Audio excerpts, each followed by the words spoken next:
Yeah. Narrate. Jordan Bean. Come and have a good time. Lean marketing for SaaS. All right. Riverside is now recording. Because it's you, we're gonna, it's, you know, we'll talk about the process and stuff this whole time too, right? Great. That sounds fun. Yeah. By way of an introduction, we did this already. I was on your podcast and we did the stroll down memory lane thing. So I'm going to break tradition from my podcast. And instead of doing the story of how we met or whatever, I'm going to introduce you like a proper podcast guest. Great. This, dear listeners, viewers, is tech artist, quasi-sage, cyberpunk, anti-hero from the future, and my dear friend, Kris Krug. What's up, Jojo? What's up, internet? Dude, it has been so lovely to get reacquainted with you. And I attended one of your events recently. Yeah. Obviously, we hit up a few together in kind of preparation for you launching these events of your own. And what a cool experience. You just like rocketed back onto the scene, man.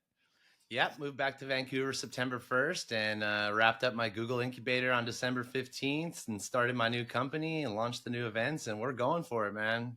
I was saying to our friends Kemp and Wayne at the event, I was telling them about the breakfast that we had where I was telling you about all my processes, and you were just sitting there like slack-jawed, like, wow, listening in. And then it felt like 2-3 weeks went by and you had just leapfrogged everything I was doing and were like redefining, in particular, obviously, your use of AI. And, as further introduction to what the episode is going to be about, like, I consider you a futurist. I want to talk about the future. Let's do it. But first, let's dig into the past a little bit and talk about that event that you held recently at your studio. Yes. Tell me about what it was about, who was there, because I know I was there. Yeah. And I brought my daughter, which was super cool, right? Smart, the next generation. And, I guess in a sense, that's what it was about. But fill in the blanks for those of us that weren't there. Sure. Thanks for having me back, Jordan. So I held my first Vancouver AI community meetup at my studio that I share with the Vancouver Biennale on like January 25th or something like that. And it was sold out. There was like 100 people there. And it was the idea is to have like a big tent AI event. So in the Vancouver scene, there's a lot of great pockets of AI awesomeness going on. There's everything that's going on out at UBC, and they're a real strong nexus. And then there's a couple of incredible labs at SFU, including Steve DePaulo's IVIS lab and Philippe Pasquet's Meta Creation lab. Those are both AI-focused creativity labs that were involved with the first meetup and brought down some creative demos and stuff. And man, it was really neat. I was trying to set the tone and invite out, leaders from all the different communities around the Vancouver kind of tech scene. And we had a real, who's who and a great night. We did some opening remarks. I asked like 10 community leaders to kind of give 1 minute of just some opening remarks, helping to set the tone for kind of the long arc of technology community, events that we see here in Vancouver. So City Councilor Mike Clausen came, and Kate Armstrong gave some opening remarks. She runs the Living Labs over there at Emily Carr University. And gosh, it just was sure a who's who of interesting folks. And then we had demos around. So much of the AI stuff these days is kind of the VC tech bro startup land AI version of reality. And so knowing that they will always be welcome and often have a strong voice because they're well capitalized and stuff like that, I've been trying to start setting the tone for these events by lending the mic and space to, nonprofits and researchers and artists and stuff to kind of like bring in just a little bit of a different perspective on what's going on out there with AI. So we had like 5 demos. We had my friend Charlene come down from Squamish Nation, welcome us with a song and some kind words from traditional Squamish territory. And Orbit Princess, contemporary dancer, she performed she became orbit void mother and summoned the spirit of AI in the form of a dance. And so, yeah, we just had a great night, and we had some interesting artist talks at the end and stuff. And yeah, man, it's awesome. Thanks for coming. You have a knack for bringing together, I would say, a diverse and an eclectic group of people from all walks of life.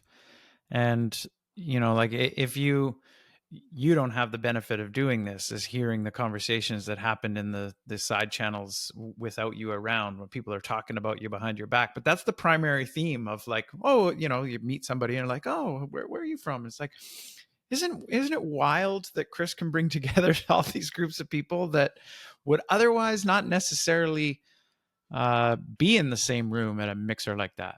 I'm so happy that is what you're feeling and saying, because like I definitely was trying to do that, and when I say big tent, I'm like, this AI stuff, it's touching every single industry like the internet did, in the technological revolution. So one after another, it's like you name a profession or an industry, and then we can have a great conversation about the changes that are coming to that space. And so in the spirit of right brain, left brain crossover, or in the spirit of like, yeah, it's great to hear intellectual talks, but let's listen to some music after that and let it all sink in and connect some neural pathways. I was just trying to bring together a diverse group of people who are all enthusiastic about this tech.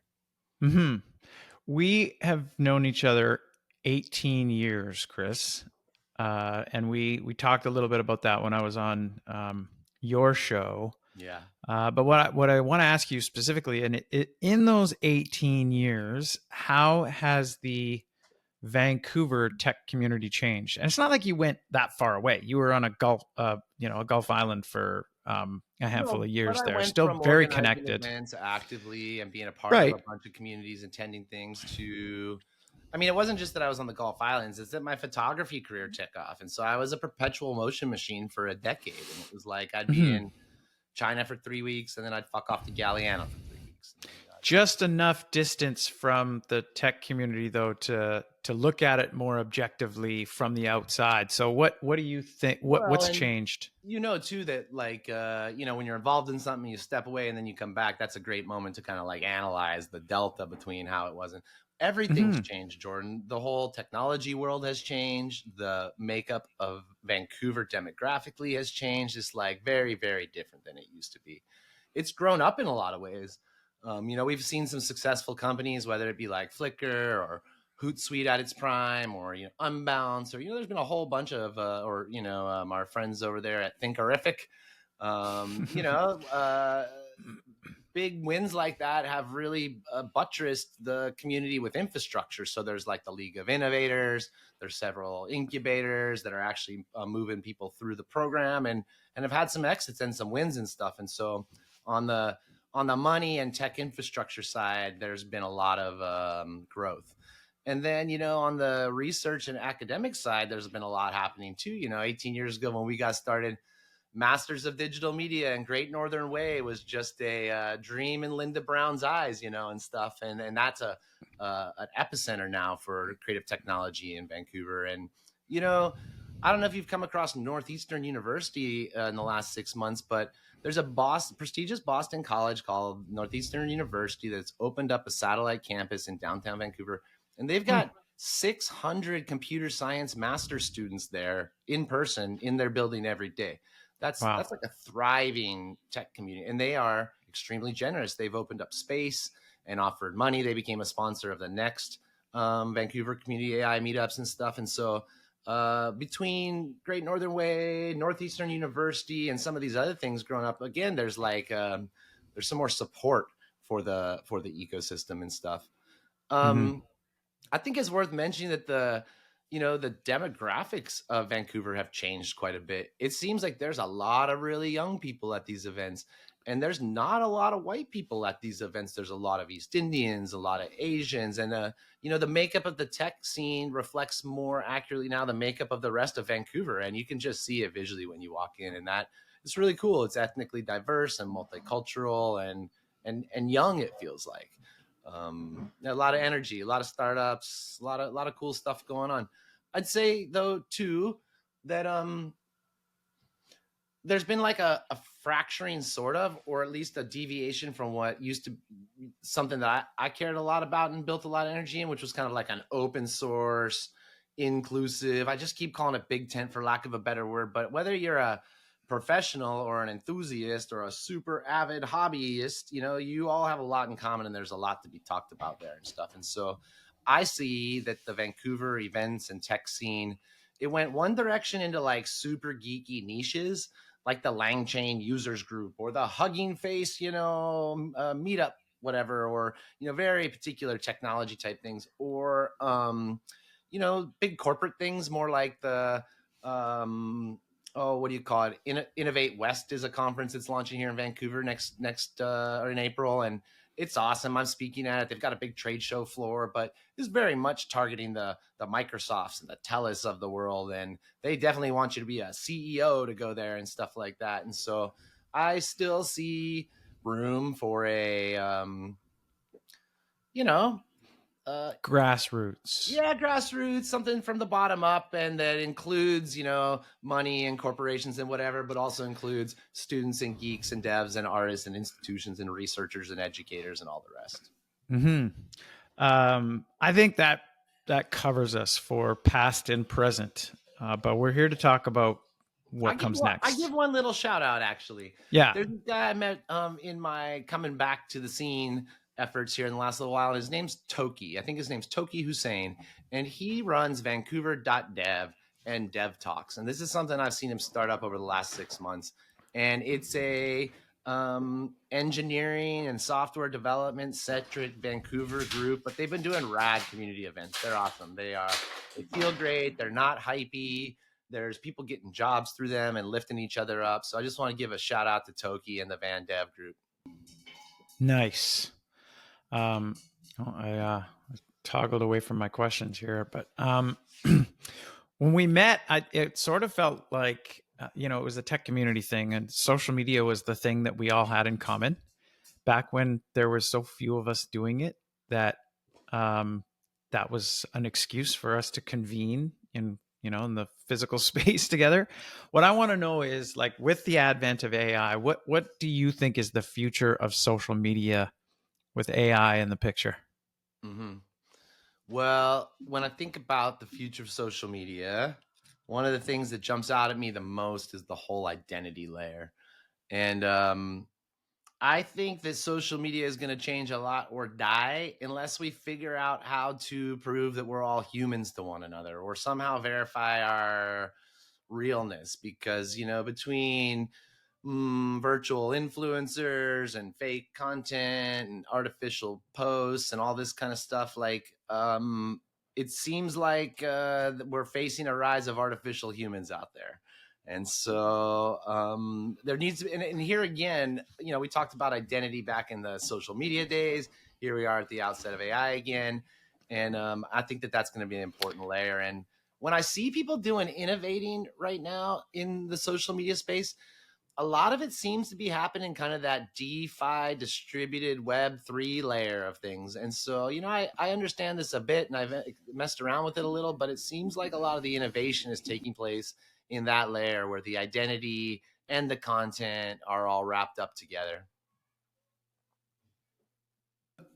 Doesn't it feel a little bit like we still have yet to solve that identity problem? Yeah, I mean, I'm really happy that I can use my Gmail to log on across the whole internet now, instead of giving my credentials to every single one of these Johnny-come-lately AI startups that pops around or whatever. But all that really does is kind of keep me safe and stuff. I'd still like to know when I'm talking to real people, I think. Yeah, and there's I want to ask you about that in just a second, but I'm going to offer an anecdote. The other day, I was trying to verify my identity on LinkedIn, and it's an AI tool that does it with a picture of my passport. And I had to, in order to get it done, I had to change my name on my phone bill to match that which is on my passport. I had to change my name, adding my first name to my LinkedIn profile, so that all three were a match for one another. And then when I was verified, I changed my name back to that which I go by, Jordan. Yeah. And they revoked my verification. So I don't even know if that's germane. I haven't been able to get myself approved on LinkedIn either. Apparently, I'm not me. There doesn't seem to be a digital way to prove that you are who you say you are, which is I'm trying to remember the name. Dick, what's his last name? Dick Hart. Dick Hart trying to solve the identity way Skip. back in, yeah, like Mhm. and that's still a problem needs solving that doesn't have a solution. Anyway, I want to comment on the, Before we depart this, I want to say yeah. it may seem like I'm advocating in this moment for you have to be a real human and you have to represent yourself as your actual human identity in order to use the internet. I don't believe this. I actually Right. think that anonymity is an important factor of the internet. In certain contexts. Yeah, right. So how do we, develop identity that allows certain things to be trusted and verifiable, while also retaining the right to be whoever we choose to be in different situations on the internet. This is one of the beautiful things about it that I agree. value. I But agree with that sentiment. I think in this call for fighting against real humans and fighting against fake content and stuff like that, sometimes that principle, that foundational principle of the internet does get glossed over or lost. It's like, that's a great solution, but what about people who for 1,000 great reasons want to operate anonymously? Right. You are as qualified as anybody to talk about this stuff because, like when you talk about real humans, and I want to reference your deepfake proto KK. You created an avatar version of yourself, which is really, in a way, kind of like walks that line between what is real and what isn't. Yes. Because it is a deep fake AI version of Kris that can only be created having trained the model with video of Kris's voice, etc. For people who haven't seen that video, and because I'm too lazy to probably edit a clip of it into this episode, tell us about that and where that sits, I guess, in this, real people versus AI world, and what can be trusted and what is the future of truth, and so on. Yeah, so I built a video audio clone on my exploration and learning journey around generative AI. Generative AI touches all these different things: text, audio, images, and video, kind of increasing in complexity. So getting GPT to write like me was kind of my first endeavor. How close can I get this to being able to write like me? Can it pass detectability detectors, or how satisfied with you are you so far? Different contexts. I'm not trying to pass it off as me, and so right. and in that way it actually can't be me. Right. It doesn't sound exactly like me. I am a better writer. I am a better storyteller. That being said, it gets pretty close for most usages. So for taking emails that I just wrote and putting them into proper English and proper business speak, it's pretty good at that, and actually maintains my a lot of the nuance. I was just curious about that. I don't want to take us off the rails because you were saying that's just step one. Step one. I mean, because I've invested a lot of energy into this. I used AI to make a writing style guide, and then I used it to make a worldview and perspectives document, and then I joined those into a custom GPT, and I was using that for a while to do all my kind of writing type stuff or whatever. And then my friend Peter Bittner at the upgrade.ai, he recently started doing some trainings for this tool called Mind Studio. Mind Studio is a really cool a no-code AI app development tool. And so I'm now building a more complicated version of my writing bot, for lack of a better word, inside Mind Studio that still uses the writing guide and worldview and perspectives guide that I gave it, but it also references a proprietary data set that I'm creating.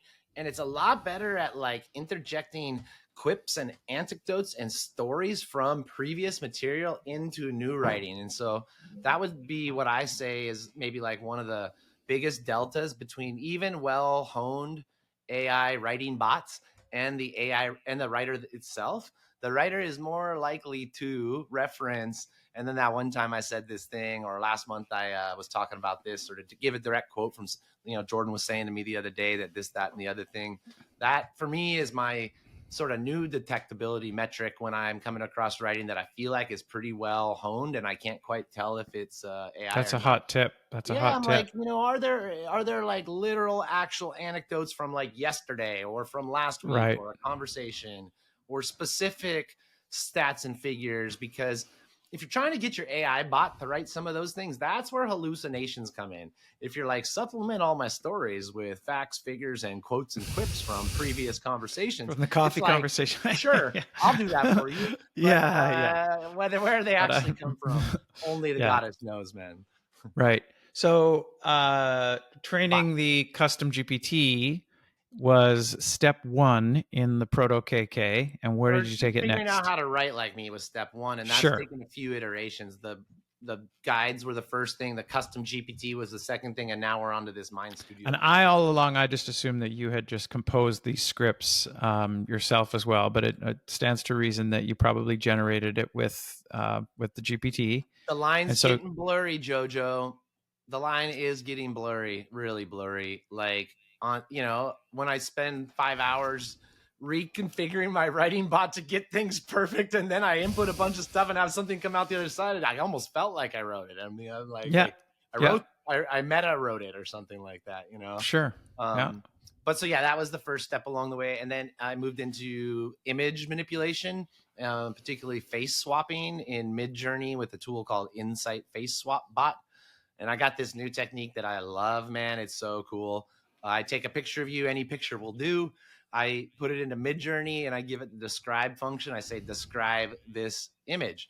It'll say, a podcaster on a brick wall wearing glasses, but it gives 4 different descriptions. It's using its eyes to try to tell you what it sees. And then there's a fun little button at the bottom that says imagine all. So I put in the photo of you, tell it to describe it. It describes it 4 different ways. Then I click imagine all and it runs 4 permutations of 4 images based on those prompts. So then I get back 16 AI generated images from 4 prompts based on your photo. They look pretty close. Now I can start to do fun stuff like zoom out or put that into space or have them be on a West Coast island or something like that. And then when I find something I like, I face swap your face right back onto the original thing that I started with.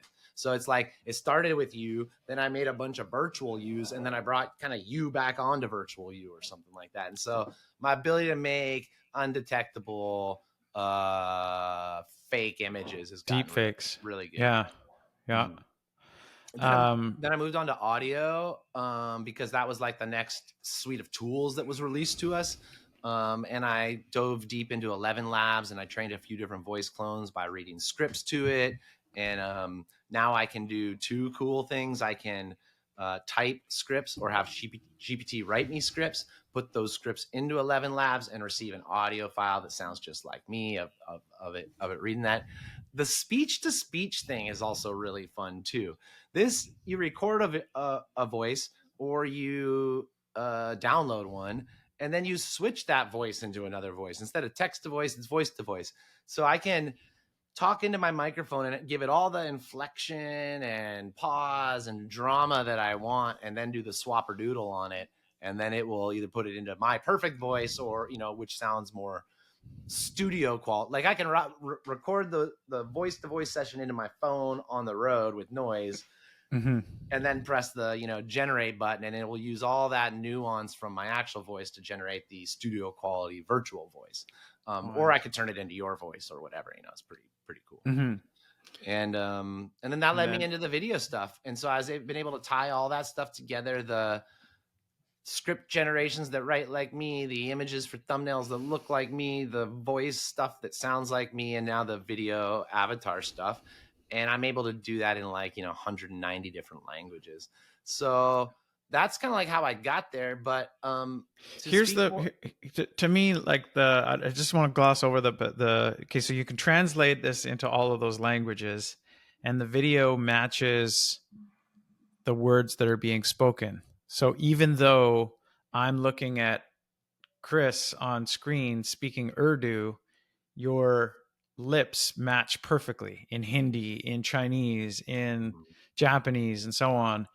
And I know that the inflections and accents and stuff are incredible. Hand movements, like I know how to move my hands. I don't know how to speak Mandarin with a Beijing accent, and it's pretty next level, man. That's what I meant when I was talking to Kemp and Wayne about how it seemed like you had put all of this together in the span of a week, and surely more time had passed than that, but it just from my perception, it was like I had this breakfast with Kris, and then 2 days went by, and suddenly he's got a deepfake prototype version of himself speaking, all of these languages. And for people who haven't seen it, the video is like you show, I think, 7 languages back to back, reading more or less the same script. Yeah, and the audio at the beginning, and this kind of speaks to what really brought us here, is I'm talking about deep faking in the video, and I'm letting people know, yo, you're about to see me speak a bunch of languages, and this isn't real, and I'm experimenting and stuff like that. And so that really kind of speaks to the heart of the matter, which is like, I'm not using this to trick my audience. I'm using it to learn and explore and create things I haven't been able to create before. And I'm always giving like warnings on it. I'm like, yo, what you're about to see is not me. And I probably would advise in a lot of cases that, well, different communication is going to require different sort of caveats or disclaimers, right? In a situation like mine, where I'm really close to this community of creative people that I'm involved with, maybe that's not a very good use for deepfakes. It's going to create a bit of a trust gap, obviously, even if it creates efficiencies for me. People are part of this community because they want to experience each other and other human beings and stuff like that. Whereas if I make a landing page to sell my workshops, and I'm selling a downloadable version in Spanish or something like that, and I want to have a video welcoming people in the Spanish language on my landing page, maybe that is a good use of it. And maybe there should be an asterisk at the bottom that says, this page was built in WordPress with help from GPT, and the video was built with 11 Labs, and utilizes artificial components, but Kris is a real person or something like that. Like, I've really been thinking about this concept of like a colophone, I think it's called, or like where you say what tools this newspaper was printed on a Heidelberg 6-color press, using state-of-the-art technology from Color Vision. So I was thinking that I should probably like have on my about page a list of all the tools that are brought to bear that make up the stuff that you're seeing.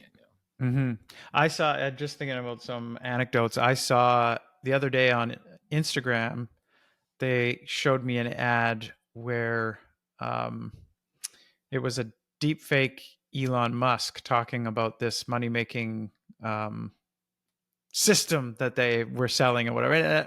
I could detect the deep fake. I want to talk about the fact that we keep using the word deep fake. What you're doing is, as you say, disclosing. That's just the only term that we have for it. We don't have another word to describe. I created an words like AI avatar. It's digital clones, digital twins, avatars. Sure. Yeah. Hey, on the extreme philosophical viewpoint here, dude, there's people that believe that AI should never be able to assume a human's voice or a human's likeness. That that we should build right into the ethics from the ground up. Like, it should always sound robotic, or there should be a verbal or visual cue that is required to be in it that says you are interacting with an artificial intelligence. So we're way over that line, man. And that's like some leading computer science philosophers are espousing those types of limitations on it, and we're way over that line. And if you think about the implications, it's easy to figure out why they would come to those conclusions, because there is, just as another funny one, do you follow C-Bus memes? Yeah, it's hilarious when I see them, yeah. There's like the Biden, Trump, and Obama chats when they're like organizing their weekends or whatever, and they're like, anyway.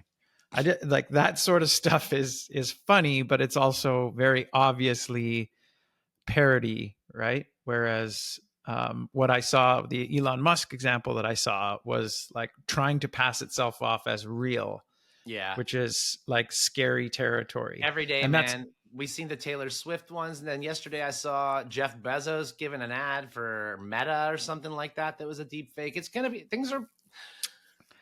And that's why I have this question for you. Like, what is the future of truth? Like, that's not the identity problem that we were talking about, which is a separate thing. It's like, when I think of the identity problem, it's like, how do I prove I'm me? Jordan, you're talking to Kris Krug here, not the all-knowing, all-seeing. Exactly. What is But the future of truth, Kris? who else but us, though, to speculate?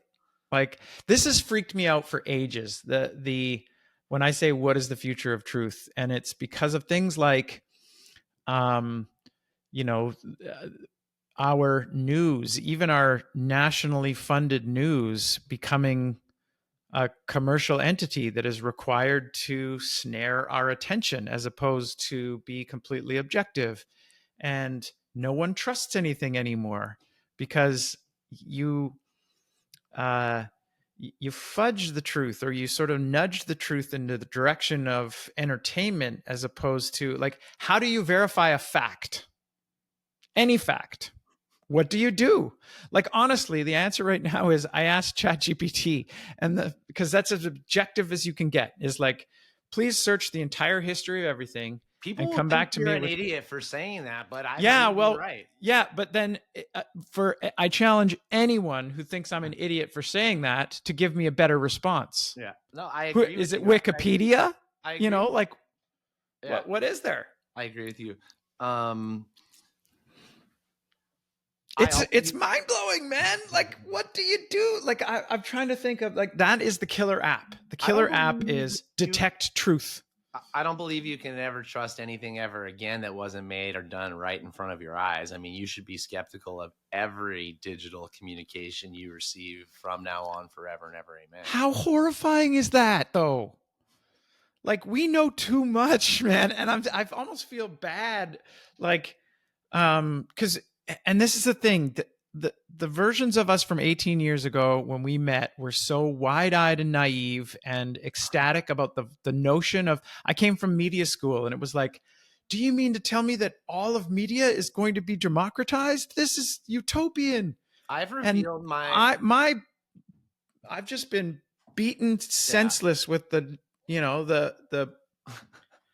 there is no such thing as the common good, truth. Like, it's all just gone to shit, Kris. Well, I don't think that you can necessarily say there's no such thing as the common good. Okay, well, you know what I mean, though. Like, you can't go out and share something that is altruistic and pure on the internet without some piece of shit troll coming along and pissing all over it for their own enjoyment. Like, that doesn't exist, right? Yeah. Hey, I've more frequently revealed my revolutionary nature in the last 6 months than I have at any point in my whole life. And I think it's because we're coming close to some of the disintegration of some of these things that you're talking about. Like, I've been highly skeptical of politics for 40 years, bro. I think it's all fake. I think voting is fake. I think voting is a way that they get you to line up and shackle up and say, hey, you voted for this guy anyway, but both the guys are almost exactly the same. On the grand spectrum of political viewpoints, the options you have to choose from are both right here. They're both capitalistic, nationalistic, they have a very, and they're all in the pockets of lobbyists, corporate money for like 40 years. And before that, the whole military industrial complex thing. So if you want me to believe that truth is disintegrated in the last 2 years because of AI, I say bullshit. I say truth disintegrated a long time ago, man, when corporations started running governments and when we couldn't tell whose interests official national communications actually represented or why things were being done. And so me, as a countercultural revolutionary, feels like while these things are scary and disorienting, I feel like more and more people are coming around to seeing things the way I feel like I've seen them for a little while and stuff, which is you better think twice before you trust what the man says to you. I both agree with you and acknowledge my hypocrisy because I play within that system. I understand the rules. I could probably be that politician because it is a game. It is, it's a game of attention. And and I don't think that makes you hypocritical because you're not representing it as if you're doing it for some other interest. You're not telling me you're doing it for my own good when really you're doing it for right. Yeah. But yes, I certainly think that our capitalistic system is broken. I'm enough of a hippie that I completely agree with all of those notions, but I also like making that cheddar too. So let's be real. I'll be honest. Um, I got a bunch more questions here, and we're on a roll here. But I have a question I really love to ask. You met my daughter. I have Yeah. 2 teenage children. Mhm. What should I advise my teenage kids to be working on? And I'm asking this question because if you at school they'll say you're not allowed to use AI because that's effectively like Mhm. cheating. Mhm. And I feel exactly the opposite. I feel Mhm. like kids not using AI are kids who are being left behind. And ironically, us, you know, guys that are losing pigment in their hair are running circles around them because we're paying attention. I What listened should my to kids be learning? I listened to the Honorable Minister Brenda Bailey speak the other night. She's the BC minister in charge of innovation and economics. And she was talking a little bit about bias in AI. And she said something that caught me off guard that I was completely surprised about. I've been interested in this issue around plagiarism and education and AI in schools for a while. And I think that the whole idea around kids using AI to cheat is like the most superficial conversation we can be having about AI inside education. I actually think that it probably demands us look at education from the ground up and how we convey information, what information is conveyed, and all that kind of stuff. But the Honorable Brenda Bailey said she was referencing AI detectors. And she said that like 95% of the essays that are detected as using AI are newcomers to Canada, and that it biases these teachers' perspectives against these students for whom English is not their first language. And they're often using AI to be able to Hmm. submit these things and turn them in at all or whatever. Right. And I never really thought of that. A ban on the use of AI in the classroom is going to affect certain people more than others. And so how do we put in, rules or regulations that meets everybody where they're at and stuff like that? So I think And my answer is actually, bro, I think that teachers probably that say no AI in the classroom are doing their students a disservice. And I think, without speaking to anyone in particular, I think it might be kind of lazy. I sure would be trying to figure out how I could update and revamp my classroom at first, and then later my school and the whole pedagogy to incorporate, the most amazing tools that we've ever had in mankind's history ever. It's like, how do we do that kind of stuff? So to your daughter, man, I think it's about like project or side hustle. I think something like that. Like, wouldn't it be yeah. cool if they or every student started when they started junior high school some project, and they could change their project along the way? Maybe it was just a personal media company or something like that. But what if Mhm. like instead of all our assignments all through high school and college being throwaway, what if they were all put into our notions for our personal project for our company that we're starting when we're 14 or 15 and carry with us for Yeah. 20 years? Dude, people talk about data being like the new gold or whatever. How valuable would it be to have every essay you've ever written for school, every quiz you've ever done, and then be able to apply your own AI on top of that and be able to talk to, have it tell you what you know and spit different things back out based on what you've written already in the past or whatever. So I guess I'd say to her, like, start a personal knowledge management system, turn all your assignments into yourself, as well as turning them into your teacher so that you have access to them so that you can point the Hmm. AIs at the stuff you actually know. You could Yeah. graduate high school and be like, write me a book about my high school experience, and it would go excerpt all your essays and report cards and whatever's, and stick them into some narrative or something like that. But I think it'd be cool to get people started on a project, or every junior high school starts a nonprofit when they join junior high school, and they can use AI to write and design and learn and make business plans and financial stuff and learn history, and all related to maybe a specific focus project or something like that. I Mhm. don't know, Jojo. No, I think that's a really good example. And I was talking with my son and telling him to learn AI, and he did the classic teenager thing where he was like, "Yeah, but it can't do X." Or I forget even what example he gave, and I was like, "Well, first of all, I think you're wrong that it can do that. But what I want is for you to be the guy that solves the problem of getting it to do the thing you want it to do. Sure. Like you did with it. Anyway, Every time you bump your head up against an AI can't do that, you've potentially discovered an idea for a new company. Precisely, exactly. Or like daisy chain three things together to achieve what it is that you want, because people have solved those problems already. And then the other thing I said to him too is like, wait a month. Because anything that hasn't already been thought of will be solved. That's how fast things are working.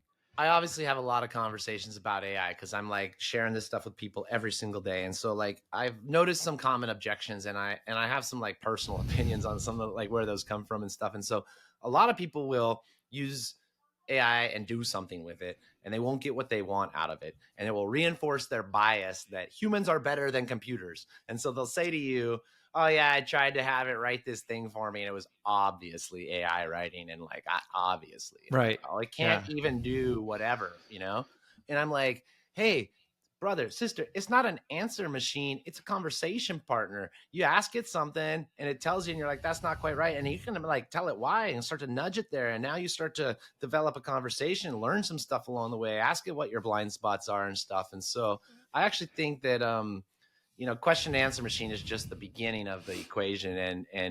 And I think that when people often say it doesn't do a thing, and it's just them reinforcing, I don't like AI, or I'm feeling like it might usurp my place in the world or something like that. I did send my son an article about a kid in India who had built an entire video game just using AI tools, like all the various problems, the coding and the game functions and everything. Like he had generated all of it and then just put it all together. I met a 16-year-old kid yesterday who's using Zapier to scrape the Apple iTunes store for 2 weeks at a time, find the most trending games that have no competitors, and then make AI clones of them. God. Yeah. Kid's going to be a millionaire this year, probably. This year, 16. Yeah, man. Like some hotshot game pops up, and then you can launch 3 AI clones of that game a week later or something like that. Like, wow. Yeah. Sticking on the subject of the teenagers, and we can call this like a rapid fire round. I asked those kids, I said, I'm meeting with my friend Kris. What questions do you have for Kris? So I got 2 questions, one from each kid. The first was, what's an example of a technology job that AI can't do yet? Well, I think a lot of them.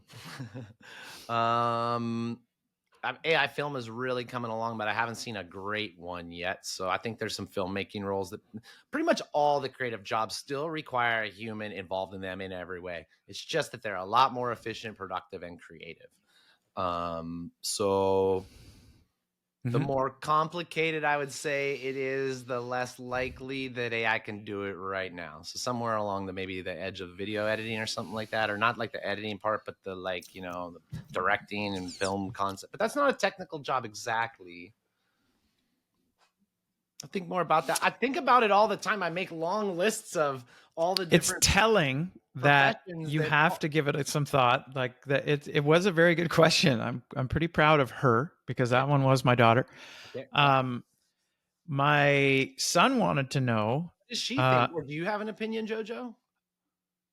I don't, and I couldn't think of anything in particular. And it depends on the question, right? Because there's humans can do a lot of these jobs better than AI, but they can do them better still with AI. And like you said, it still involves a human. But I think of things like project management and people management, recruiting, all of these things where it's like you can deploy a tool to do the thing, but you still can't do it better than a human. You might even be able to do it in a fraction of a second, but you still can't outperform our humanity, right? Thinking about like hiring a job candidate, or motivating a team of people to do a thing. It's the feels. I don't know. Yeah.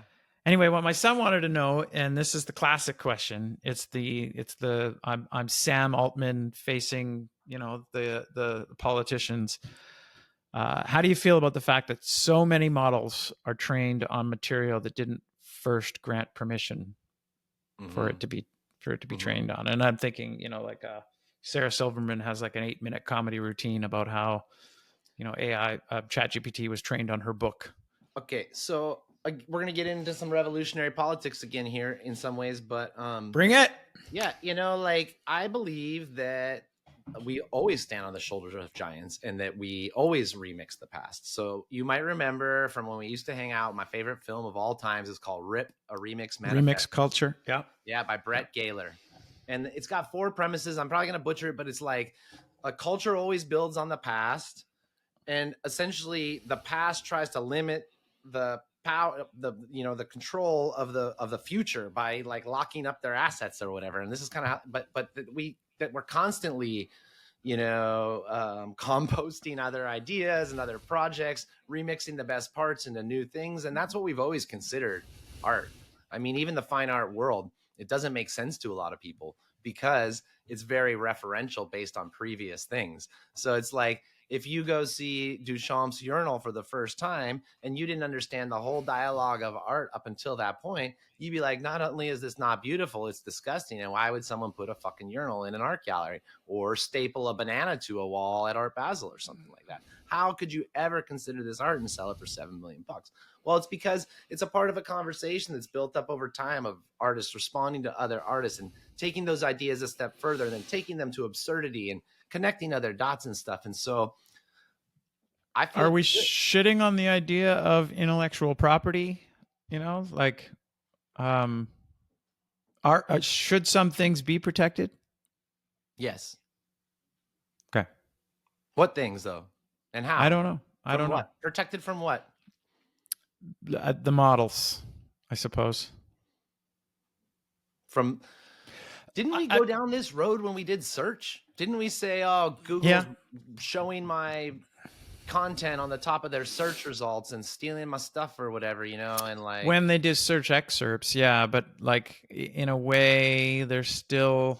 I get a kick out of people who still say, that Google was the source, and it's like kids do that in their bibliographies. Oh, I got it from Google. Well, no, there's still a originating source of that material. I'm trying to get into the headspace to better understand this. I have 150,000 photos on Flickr. I'm stoked that the AIs are trained on those, that my photos have contributed to the understanding of the world from my perspective and all the rest. Mm-hmm. It's not retrieving and returning my photos as results to queries or creating I'm having a hard time seeing how it's stealing from me. It's infringing on anything. Yeah, that's a fair assessment. I think of like just the when Sarah Silverman talks about it, she makes it sound very funny and almost brutally unfair that her art is being I guess studied and training up these models. Like maybe one day it's going to tell the same jokes she does or whatever. I think it would feel unfair because those people have mastered a legal and corporate paradigm that allows them to wring every last drop of value out of words by holding them back in that way or whatever. And so here's the facts is like technology changes the world and the laws are going to have to respond to those changes. So your question that I said yes to was like, shouldn't some things be protected? And I'm like, yeah, think some things should, but it's like, what things should be protected and how and from who? And then like, what's the opposite of that? So what things should then be also like, is it called not protected? That's not the right word. It's like shared or be considered a part of the commons or something like that. What things, if you blast something out to the internet, people are going to read it. They're going to form thoughts and ideas based on it. And then they're going to publish those thoughts and ideas based on it. Like, there was a question like this at your event where somebody said, I asked Justine Gauthier, the lawyer. Yeah, can my code be protected? But that wasn't the part that flummoxed everybody. I think what got the reaction was, can my prompts? Mm-hmm. Mm-hmm. Are my prompts poetry? Are they art? Can they be protected? Or it's just my poetry? It's a thinker. We've been at this a while, man, but let's talk about future-proof creatives. Tell me about future-proof creatives. What's it about and where are you going with it? Yeah. Incidentally, I took my glasses off because of that green filter thing we talked about. You can see the green screen in my glasses. You look I've like never- $1 million, Jojo. Thank you, man. I've never actually taken my glasses off in a podcast before, but you can actually see my eyes and I can look into the camera without this bizarro reflection. know- Anyways, back to the question. Future-proof creatives.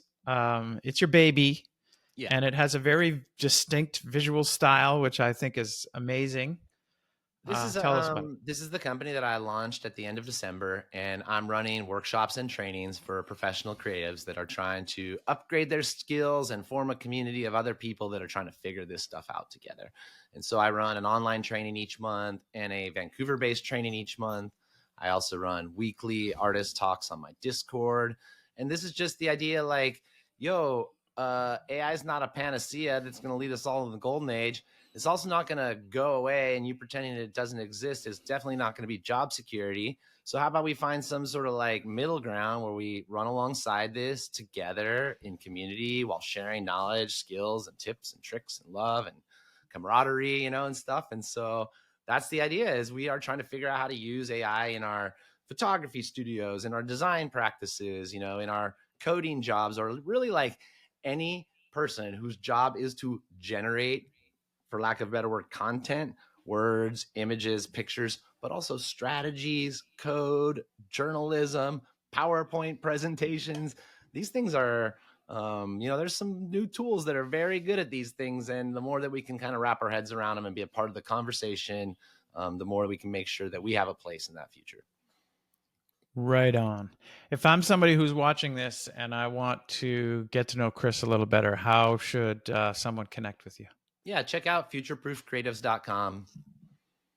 Yeah, that's it. No LinkedIn Everything DMs. falls No, off the tree from there, or you can go to link. You're the easiest guy in the world to find. Linktree/futureproof creatives or something like that. Sure, right. Yeah. Kris, thanks a lot for doing this, man. Not only have you gotten me podcasting again, which somebody had to kick my ass to get me doing it, but this is a lot of fun.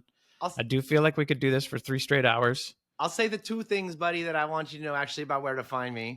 One is the Discord server's thriving. It's got like 600 creatives now that are there hanging out. So it's too much for me to keep up with. Dude, just set your notifications properly, Jojo. I got it. Come on. I'm a Discord ninja, man. Of course. All right.